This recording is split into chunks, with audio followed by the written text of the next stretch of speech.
Guinéens de l'étranger souffrent le martyre dans l'obtention de leur passeport. Certains ont tout perdu à cause donc de ce document qu'ils attendent depuis des années, maintenant il faut le dire.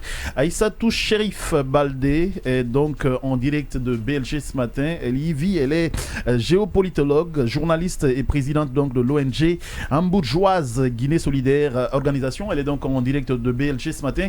Dame Baldé, bonjour, bonne arrivée. Merci beaucoup, bonjour, comment vous allez? Oui, ça va, bienvenue. Merci d'avoir accepté notre invitation sur Joma et dans BLG pour parler donc de cette situation. La première question avec Sédou. Oui, merci pour d'avoir accepté l'invitation.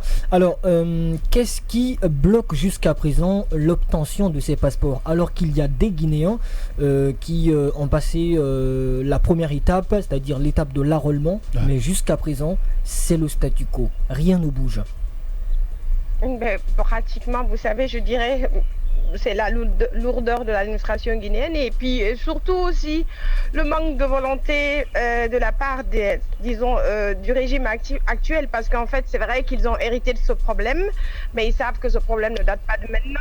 J'ai essayé naturellement de recouper des informations pour connaître les causes de ce retard, parce que nous, en tant qu'ONG, on avait même tenté de saisir un avocat, Maître Poliomba, pour essayer de nous aider afin que nos citoyens qui vivent ici en Allemagne, qu'ils arrivent réellement à avoir des passeports, parce que c'est un calvaire en fait.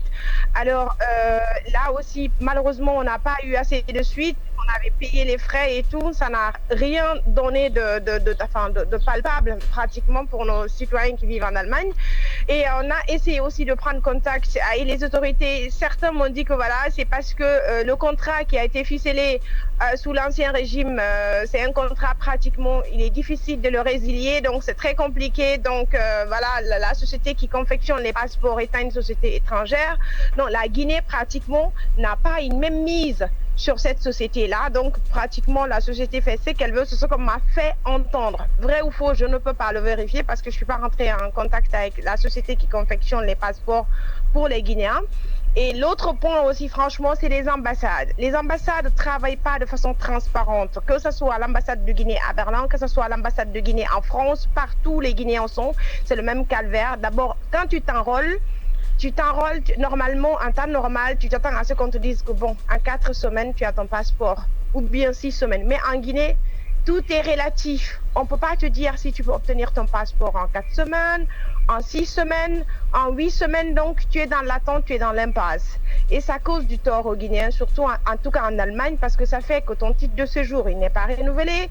Si tu attendais à avoir un titre de séjour, tu ne peux pas l'obtenir. Si tu voulais commencer une formation, tu ne peux pas le faire. Si tu voulais pratiquement commencer à travailler, tu ne peux pas le faire. Si tu veux voyager, nous avons les vacances qui commencent maintenant en Europe, les grandes vacances. Tu ne peux pas voyager avec tes enfants. Ce n'est pas possible, par exemple.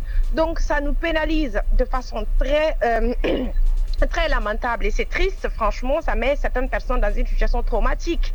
Et l'autre volet, c'est le fait que même les ambassades commettent des erreurs sous les noms des gens quand ils enrôlent. On a à peu près 50 cas en Allemagne ici, c'est-à-dire les gens ont été enrôlés, mais il s'avère que les données ne sont pas correctes. Ils ont inversé soit le nom ou bien la date de naissance. Et quand on appelle à l'ambassade, on demande à ceux qui essaient de corriger cette situation, ils n'arrivent pas parce qu'ils disent que voilà, il faut écraser carrément les passeports, alors que écraser un passeport en Guinée aujourd'hui signifie payer dans les 60 millions, 45 millions. En effet. On avait posé ça. Et on m'a pris d'heure, c'était interdit. Oui, allez-y, je suis en train de confirmer ce que vous dites. C'est tout un calvaire aujourd'hui. Et d'ailleurs, est-ce que ça se fait? Il y a quelqu'un qui m'a une fois confié le fait d'avoir dépensé jusqu'à 2500 €, sauf que ça n'a pas bougé.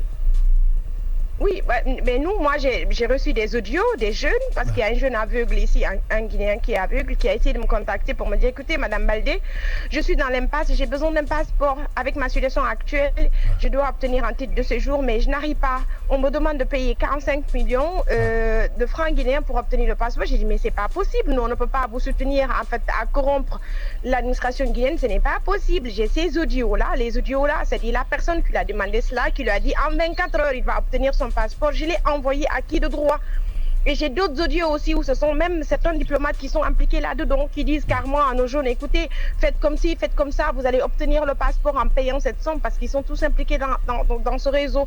Mais et quand tu dénonces, après, on te parle que oui, tu dénigres les gens, oui, parce que voilà, c'est comme ci, c'est comme ça. Et puis toi-même, tu subis une sorte d'invective, de dénigrement et tout cela. Donc tu as par moment, heureusement que nous sommes dans un état de droit, parce que j'imagine avec toutes les dénonciations que notre ONG fait depuis des années, je vous dis depuis 2018, avec cette situation, si on était en Guinée, c'est que franchement, peut-être que j'étais en prison depuis. Et c'est ce qui est lamentable. Heureusement qu'ici en Allemagne, il ne peut pas quand même se permettre certaines choses.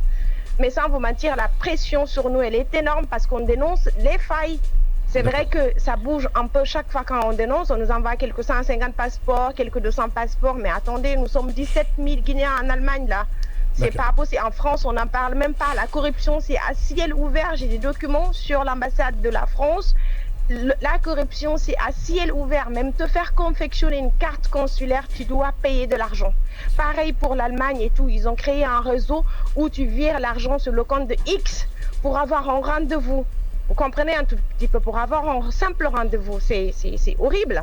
Dame Aïssatou Chérif Baldé, géopolitologue, journaliste et présidente de l'ONG Bourgeoise Guinée Solidaire, organisation en direct donc de BLG ce matin. L'autre question avec Robert. Oui, bien évidemment. Bonjour Madame Baldé. Et moi je m'en vais poser la question de savoir, vous avez aussi aujourd'hui pas mal d'informations que vous avez emmagasinées sur ces types de corruption qui existent de l'autre côté là-bas, dans les ambassades de la Guinée. Mais comptez-vous un jour mettre tout ça à nu et pour pallier à ce problème? Il a dit, ils ont d'ailleurs saisi un avocat. Bien évidemment, nous avons par exemple, vous savez, nous avons tout fait sans vous mentir. Moi, j'avais pris Maître Poliomba qui nous avait demandé 3 000 €. On avait payé pour essayer d'expliquer, c'était à l'actuel ministre Bachir Diallo, la situation dans laquelle on se trouvait, et puis au ministre des AE, je crois c'est Maurice Ndan Kouyaté. Il s'était saisi du dossier pratiquement Maître Poliomba, mais je vous dis, une fois que le monsieur malheureusement a eu son argent et puis c'était fini, on n'avait plus eu de nouvelles, c'est terminé comme ça. J'ai tout fait aussi là-bas pour que ça bouge et puis j'avais même appelé. Madame, vous parlez de Madame Baldé, ce que je veux savoir c'est, est-ce que vous parlez de Poliomba, depuis qu'il a reçu l'argent, il ne fait plus son travail? Oui, mais il n'a plus fait son travail, c'était fini là. Donc, ça mais il n'est plus. Vous n'avez plus de. Attendez, on va se voir. Vous n'avez plus de retour ou il ne fait vraiment il a fait pas block-out son complètement. travail, hein? Oui, il y a eu un retour. Est-ce que vous attendiez peut-être un retour? Il n'y a pas eu de suite. Non, en fait, parce que pourquoi on voudrait comprendre, parce qu'en Guinée, je ne sais pas comment ça se passe en Allemagne, l'avocat n'a pas obligation de résultat. Il peut ne pas obtenir ce pourquoi vous l'avez engagé. Mais ce qu'on voudrait savoir, c'est est-ce que depuis que vous lui avez donné l'argent, il a suivi le dossier, c'est juste qu'il n'a pas atteint les objectifs. Non, mais le problème, c'est que vous savez, je sais ce que vous dites là. Je suis aussi juriste de formation, vous comprenez. Donc voilà, je sais que voilà, en Guinée, c'est comme ça. Même en Allemagne ici aussi, c'est comme ça. Donc, mais ce que je veux dire, en fait, il a reçu les 3 000 €. On avait conclu, c'est-à-dire, il nous avait envoyé un document sur lequel il nous avait dit on allait procéder comme ça, étape par étape et tout. Mais donnez-moi cette somme. C'est ce qu'on a fait. Maintenant, le problème, c'est que une fois il a fait, c'est-à-dire, il a écrit au ministère des AE, au ministère de l'Intérieur et de la Protection civile. Il m'a fait finir les documents, donc c'est ce qu'il a fait. Et puis il s'est limité là. Le contact est coupé. Il nous a plus faire le compte rendu. Je ne sais pas si un avocat quand même peut se comporter comme ça. Je ne sais pas. Peut-être que ça fait longtemps que je ne suis pas en Guinée. En tout cas, mais bon, c'est ce que ça prend. Il n'y a plus d'informations nécessaires après. Il n'y a pas eu de retour en fait. D'accord. Allez, l'autre question on reste avec toi, Yacine Pont. Alors, vous dites que depuis l'an 2018, vous êtes en train de dénoncer cette situation, ce calvaire que vivent les Guinéens en Allemagne. Ce que je voudrais savoir, c'est qu'avant 2018, comment ça se passait pour que les Guinéens obtiennent les passeports? Et aujourd'hui, qu'est-ce qui se passe? Est-ce que tous les Guinéens en Allemagne vivent la même chose ou bien il y a une catégorie de personnes privilégiées? Non, mais le problème, c'est que si tu es privilégié, c'est que tu as un réseau de corruption, c'est tout. C'est que tu as de la vitamine B, c'est ça, être privilégié. Quand on est Guinéen, malheureusement, c'est que tu appartiens à ce cercle restreint de Guinéens qui ont quand même accès à tout. Mais la grande majorité n'a pas accès à tout, donc c'est ça. Bon, pour ce qui est de l'Allemagne, je ne pense pas qu'il y a des privilégiés ici. C'est vrai qu'il y a certains qui sont aussi des corrupteurs. C'est-à-dire, je me dis, en tant que Guinéen, il y a beaucoup parmi nous qui encouragent la corruption. Parce que pour moi, il m'est inconcevable. C'est-à-dire, un passeport, c'est un droit. Vous comprenez un tout petit peu. Il m'est inconcevable de corrompre un agent de l'État pour qu'il me donne mon passeport, mon droit à moi. Je ne le ferai pas. Mais bon. Alors l'autre point de la question, c'est avant l'an 2018, comment ça se passait? Parce que vous avez commencé à dénoncer depuis l'an 2018. Mais avant l'an 2018, comment ça se passait pour que les Guinéens obtiennent leur passeport? Avant l'an 2018, pratiquement là-bas aussi, c'était compliqué. Mais le problème, c'est que c'était encore plus facile par rapport à maintenant parce qu'il n'y avait pas le passeport biométrique. Okay. Vous comprenez? Maintenant, ce qui a compliqué les choses, parce que le passeport, il est biométrique. Avant, tu pouvais appeler en Guinée, tu dis, bon, écoutez, tu envoies les photos d'identité, on te fait un passeport, c'était facile. On te l'envoie. Donc, c'était pas aussi compliqué. Mais depuis, on a commencé avec comment ça s'appelle? Je crois qu'on a introduit les passeports biométriques en Guinée. C'est devenu compliqué parce que là, il faut être sur place, il faut prendre des empreintes et c'est compliqué. Raison pour laquelle l'enrôlement se fait ici dans les ambassades, compte tenu du fait que maintenant les passeports sont biométriques et tout cela, donc il y a malheureusement, et ça pénalise aussi, et surtout le paiement bancaire aussi. Avant, il n'y avait pas tout cela. Aujourd'hui, un passeport, ça te coûte pour les 5 ans, je crois, c'est dans les $125. Pour les 10 ans, je crois, ça fait $250 ou 300, un truc comme ça. Donc, la somme aussi, elle est énorme. Sans compter que voilà, les gens doivent se déplacer et tout cela. Donc, c'est ça la différence, en fait. C'est le fait que maintenant, c'est devenu biométrique. Est-ce qu'en France, ils vivent le même calvaire que vous? Oui, mais là-bas, je pense que selon les témoignages que j'ai reçus et tout cela, parce qu'il y a beaucoup qui m'écrivent, comme j'écris aussi des articles que je publie sur mon propre site à moi, et des jeunes m'ont envoyé aussi des témoignages. Là-bas encore, c'est plus grave parce qu'ils sont plus nombreux que nous. Vous voyez. Alors, je prends la question de Yero d'abord. Yero, vas-y pour ta question. Madame Baldé, lors du passage du ministre de la Sécurité, Bachir Diallo, il a fait l'annonce de la création de l'Office national de l'identification. Donc qui va mettre fin définitivement à ce calvaire. Dites-nous, est-ce que depuis cette annonce, est-ce qu'il y a eu du changement? Bah non, pas du tout. Vous savez, en Guinée, on aime les gros discours en fait. Après, il n'y a rien. C'est des discours creux qu'on tienne et tout en tant qu'agent de l'État. Mais nous, en tout cas, ici, on ne ressent absolument rien.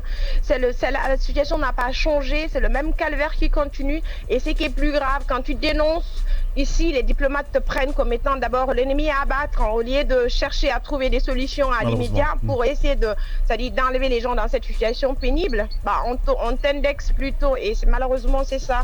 Allez. Rien n'a changé en tout cas. La dernière question avec Seydou. Alors, dans Baldé, dites-nous, vous êtes à la tête d'une association, quel est le dernier moyen de pression que vous disposez pour quand même obtenir un changement pour que ces Guinéens rentrent en possession de leur passeport? Oui, d'accord. Vous savez, bon, sur la Guinée, c'est difficile de mettre la pression du moment où, en fait, on ne met pas l'intérêt du peuple, l'intérêt des citoyens au centre de leur, de leur travail. En fait, en tant que, moi, je suis fonctionnaire de l'État allemand, par exemple, je sais que je suis rédevable à l'État allemand quand je ne fais pas mon boulot. Je sais que je peux subir des sanctions. Mais en Guinée, vous savez, il n'y en a pas. Donc, la seule chose qu'on a aujourd'hui, c'est d'écrire et puis de passer dans les radios. Et l'année dernière, par exemple, on avait projeté une manifestation devant l'ambassade de Guinée à Berlin. Et juste après ça, on a obtenu 1000 passeports. Vous comprenez un tout petit peu. Et comme les témoignages, on a des groupes et tout le travail, les témoignages continuent. Et chaque fois quand j'ai des témoignages concrets, réels que je peux vérifier, je fais un article. Donc voilà, et en plus, je dénonce. Donc c'est ça, c'est la seule, ce sont les moyens de pression qu'on a ici.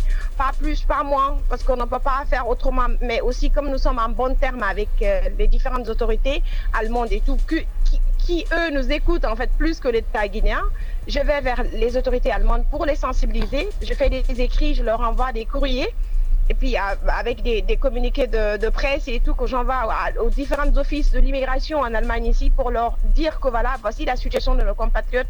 Ils ne doivent pas en tenir rigueur parce que ça ne dépend pas d'eux, ça dépend de l'État guinéen. Et là, le plus souvent, et puis ils nous écoutent. Eux, ils nous écoutent plus que l'État guinéen. Heureusement d'ailleurs, parce que nous vivons ici. Dame Aïssatou Chérif Baldé, géopolitologue, journaliste et présidente d'ONG. Il ne reste plus qu'à vous dire merci. Merci d'être passé dans la matinale.